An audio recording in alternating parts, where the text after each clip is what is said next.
todos declararam vitória no conflito, todos. Trump, vitória pessoal dele, o Irã declarou vitória, Israel declarou vitória, os dois lados também acusaram-se mutuamente de violação desse cessar-fogo combalido, mas que está valendo pelo menos agora nas últimas 12 horas. Confira. O presidente iraniano Massoud Pezeshkian afirmou que o país conquistou uma vitória histórica no conflito aéreo contra Israel. O Irã ainda prometeu restaurar a complexa indústria nuclear persa, principal alvo dos ataques israelenses e da ofensiva americana. O objetivo seria evitar interrupções no processo de produção, segundo a Agência de Energia Atômica do regime. A avaliação contrasta com a análise divulgada por Israel, que puxa para si o título de potência vitoriosa do Oriente Médio. O premier israelense Benjamin Netanyahu afirmou em pronunciamento à nação que a ofensiva foi capaz de remover o que chamou de ameaça nuclear existencial. במקורותינו נאמר, בתחבולות תעשה לך מלחמה. מכת הפתיחה המפתיעה של עם כלביא תירשם בדברי הימים של מלחמות ישראל, והיא תלמד בכל צבאות העולם. Ainda nesta terça-feira, Israel e Irã se acusaram de furar o acordo de cessar-fogo chancelado pelos Estados Unidos. O presidente americano Donald Trump criticou ambos, mas foi mais duro com os aliados israelenses. Really unhappy if Israel's going out this morning because the one rocket that didn't land, that was shot, two countries that have been fighting so long and so hard that they don't know what the they're doing. A Casa Branca afirma que o conflito cessou por conta de um ataque a 3 instalações nucleares iranianas no fim da semana passada. Trump chegou a dizer que o bombardeio havia obliterado a indústria atômica persa. Afirmação questionada por um relatório de inteligência obtido pela CNN. A avaliação preliminar do ataque, produzida pelo Departamento de Defesa, indica que a operação não teria afetado significativamente as centrífugas usadas para enriquecer urânio. A Casa Branca afirma discordar do relatório. Vamos começar por onde terminou o nosso relato. O Trump está mais ainda com a própria inteligência, ou melhor dito, com o vazamento no relatório da inteligência, que diz o seguinte: olha, maravilhoso essas bombas que a gente tem, mas elas não liquidaram a questão. Ao contrário, isto é que está repercutindo fortemente. Isto é que solidifica muito do que vem sendo dito pelos céticos como nós, que essas coisas dificilmente se resolvem com uma bomba só. Ao que a inteligência está indicando, esta campanha precisaria continuar por muito mais tempo, como ela foi feita, para obter o resultado pretendido, que é acabar com qualquer instalação nuclear iraniana e a sua capacidade de eventualmente chegar a um artefato nuclear. E agora? Agora eles estão maquiando o que a própria inteligência está dizendo, né? Tanto os Estados Unidos quanto Israel, né? Porque as fontes que falaram com a CNN, tanto americanas quanto israelenses, e falaram com outros veículos também, com o New York Times, com o Wall Street Journal, dizem que realmente foram ataques que atingiram só a superfície, não é? Até porque se você joga 2 bombas de GBU-57 no mesmo lugar, como foi o caso, né? Foram 12 bombas em 6 alvos, no caso de Fordow, você consegue descer ali, sei lá, em tese, ela consegue penetrar 60 metros. Mais uma em cima dela, sei lá, não sabemos, 80, sei lá. O Rafael Grossi, diretor-geral da Agência Internacional de Energia Atômica, que desceu a Fordow, disse que desceu meia milha, 800 metros. Em espiral, né? Em espiral, Então, aparentemente, o urânio enriquecido foi retirado de lá, o que, aliás, é uma ótima notícia, né? Porque se estivesse lá e tivesse sido atingido, a gente poderia ter uma radiação que atingiria, inclusive, os vizinhos árabes, que são aliados dos Estados Unidos, né? Isso é um aspecto. E o outro é que as centrífugas também não foram aparentemente não foram atingidos. Essa é uma avaliação preliminar, né? Poderá haver novas indicações numa outra direção, mas é isso que se sabe agora. E aí a Casa Branca disse que essa fonte aí é um perdedor de baixo nível. É uma ofensa forte nos Estados Unidos se chamar alguém de loser. É um loser lá que se diz top secret e tal. E agora, a verdade vai aparecer, né, William? Mais cedo ou mais tarde. Então, ou o Netanyahu vai ignorar a verdade ou vai ter que voltar ao Irã. Voltar ao Irã é sempre uma opção. Ele deixou isso aberto, bem aberto. Mas talvez em função de um outro objetivo estratégico, não declarado explicitamente, mas claramente contido, não só nos pronunciamentos do Netanyahu, mas sobretudo no tipo de alvo que ele escolheu. Uma decapitação de regime. Feliciano, raras vezes nas últimas 4, 5 décadas, eu diria, se viu o regime teocrático iraniano numa situação tão vulnerável e perigosa para a sua sobrevivência como se vê hoje.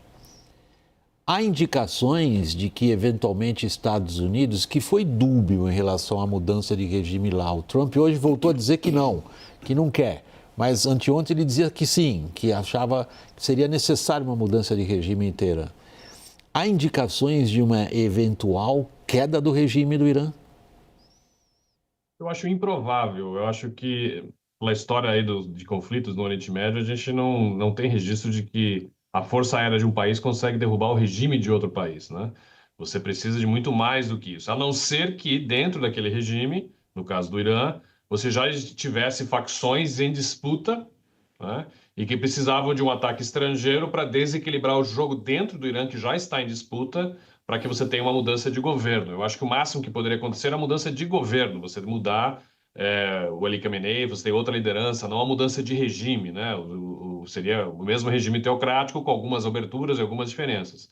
Para você fazer uma mudança completa de regime, de fora para dentro, você precisa de uma invasão militar de larga escala. E Israel não pode fazer isso porque Israel não pode entrar em guerra de atrito. Israel é um país pequeno, com uma população baixa. O Irã é um país grande geograficamente, com 90 milhões de habitantes, forças armadas enormes em termos de soldados.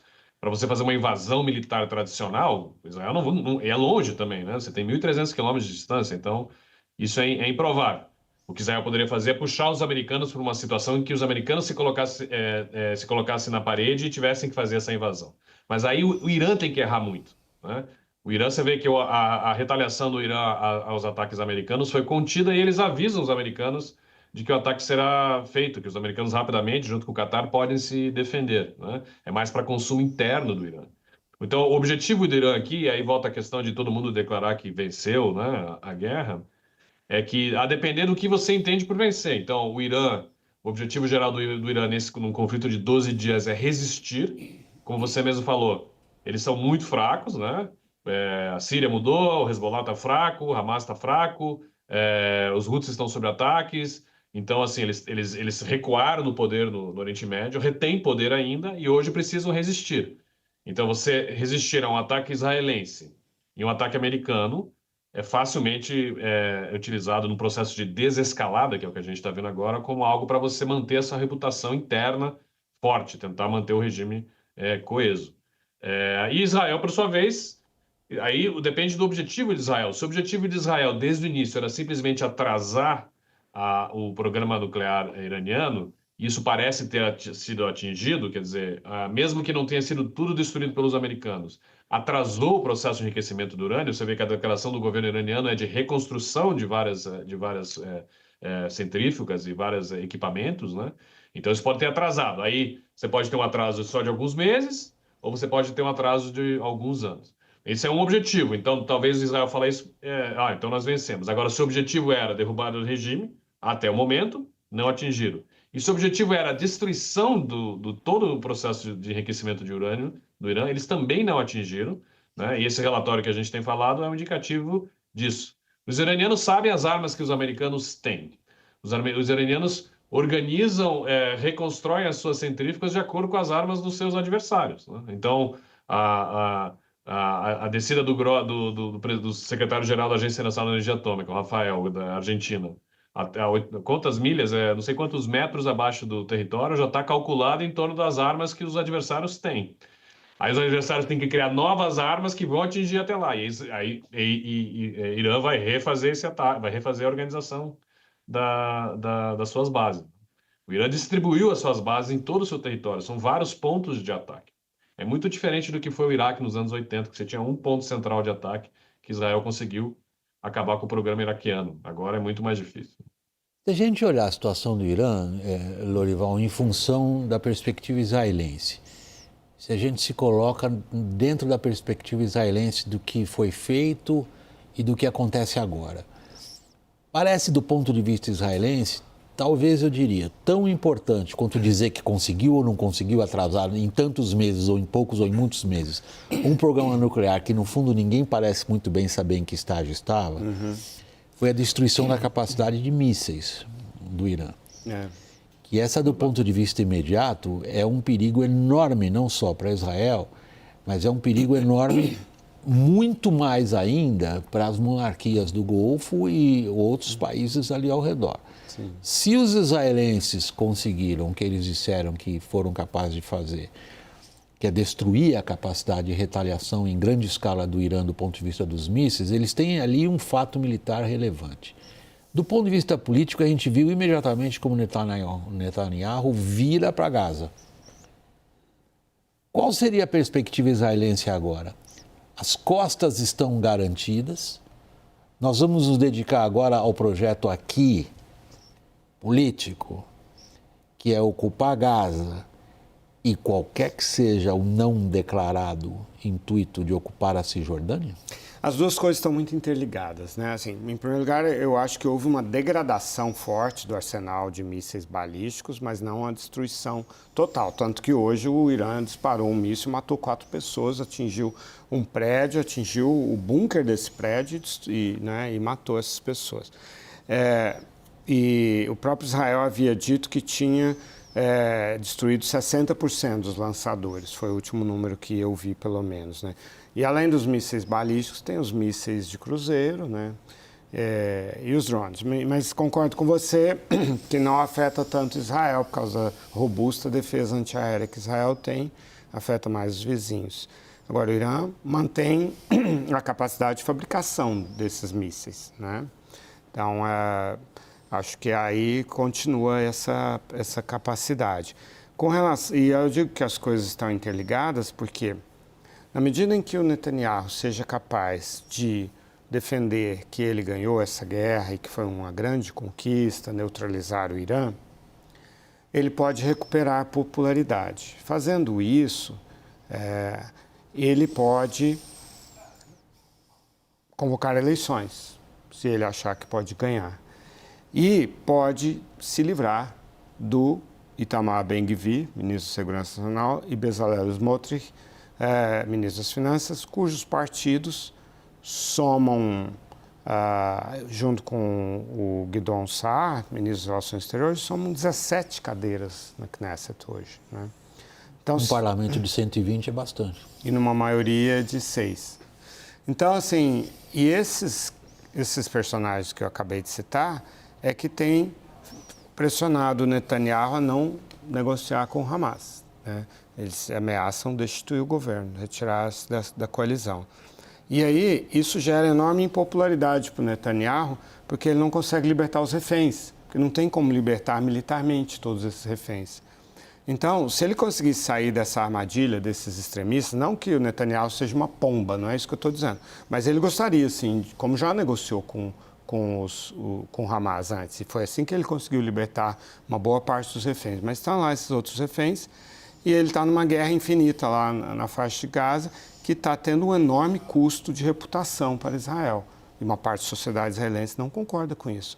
Então, essa seria, se esse trunfo político que ele obteve no Irã for forte o suficiente para ele mudar a correlação de forças no parlamento e no gabinete, aí sim a gente tem uma luz ao fim do túnel na faixa de Gaza. Se esses caras continuarem dando as cartas, esses que eu citei, não tem como resolver a questão de Gaza. Feliciano, eu tenho 2 minutinhos ainda e queria terminar esse nosso segmento com a sua avaliação de algo que eu li hoje no colega nosso, que a gente até conhece pessoalmente, Thomas Friedman, um dos grandes repórteres na história do Oriente Médio nos últimos 40 anos, judeu, e que na coluna dele desta tarde no New York Times escreve: quem impôs todo esse tipo de derrota militar ao Irã foram pilotos israelenses, integrantes dos serviços de inteligência israelenses, técnicos em informática israelenses, em cuja, digamos, mentalidade ele, Thomas Friedman, confia. São indivíduos racionais, seculares, comprometidos com o Estado e não com messianismo religioso ou político. Thomas Friedman acha que esses seriam aqueles capazes de provocar algum tipo de mudança na postura que o Lorival acabou de descrever, que vem da composição do governo israelense. Será? Olha, uma das profissões mais prestigiosas da sociedade israelense é ser caça de avião. Se você é um piloto de caça, você tem um prestígio social muito mais do que professor de universidade, por exemplo. Por quê? Porque a grande força militar de Israel, como foi pela enésima vez demonstrada agora, é a sua força aérea. Israel é um país muito pequeno, geografia de difícil proteção, eles precisam projetar poder, eles precisam sempre colocar os adversários sob pressão. O principal vetor de fazer isso é a força aérea, né? O outro vetor é o Mossad, o seu serviço de inteligência, que está infiltrado em vários países, é muito infiltrado, como a gente pode observar, de uma maneira indireta, no Irã. Agora, a discussão sobre o secularismo e o não secularismo da sociedade israelense é central da formação do Knesset, como foi falado agora pelo Lorival, e da política israelense nos últimos anos. O fato é que, como a gente observa, é que a guerra contra o Irã dá enorme popularidade ao Netanyahu, porque é consenso na sociedade israelense que Israel tem um inimigo existencial no Irã. Já os palestinos em Gaza, aí não tem consenso. Você pode dizer que tem uma maioria que vai favorecer uma posição mais dura em Gaza, como a gente tem visto, mas isso é muito mais controverso dentro da sociedade israelense. Então, o Netanyahu agora tem essa oportunidade de tentar se desvincular das facções mais radicais dentro do seu gabinete, né? Para que ele tenha mais liberdade de ação. É isso que é sempre o Netanyahu, ele sobrevive, é impressionante como ele sobrevive. Então,